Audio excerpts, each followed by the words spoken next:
Europe 1. Je vous ai compris. Ich bin ein Berliner. Je crois qu'après avoir vu ça, on peut mourir tranquille. C'est historique. Bonjour Fabrice Dalméda. Bonjour. Hier avait lieu donc le premier tour des élections présidentielles au Brésil. Le représentant de l'extrême droite qui a manifesté sa sympathie pour la dictature, Jair Bolsonaro, est en tête devant Fernando Haddad, le candidat du Parti des travailleurs, populiste de gauche. Cette élection est-elle un tournant historique pour le pays ? Le Brésil est une vieille république, mais particulière.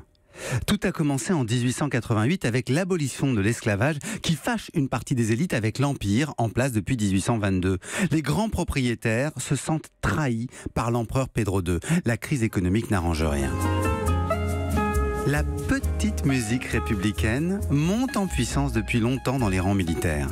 Un groupe d'officiers prône ouvertement cette doctrine. Ils convainquent le maréchal Manuel Deodoro da Fonseca de tenter un coup d'État.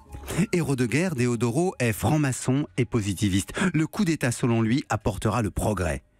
Inquiétés par des rumeurs d'arrestation, les conjurés décident de lancer leurs opérations le 15 novembre 1889.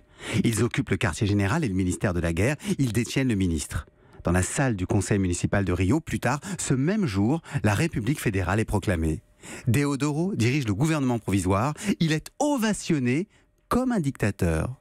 Le 17 novembre, après 58 ans de règne, Pedro II part en exil. À vous écouter Fabrice, on se dit donc que la République, la dictature et le progrès font donc bon ménage au Brésil. Oui, car l'armée a gardé sa légitimité, encore réactivée par la dictature entre 64 et 85. C'est une terrible alternative pour le Brésil qui s'ouvre aujourd'hui. D'un côté, la régression autoritaire, et c'est nostalgique. De l'autre, une démocratie en crise minée par la corruption.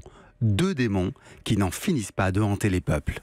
Merci beaucoup Fabrice Dalméda. L'histoire à la rescousse de l'actualité. On se retrouve demain juste avant 6h15.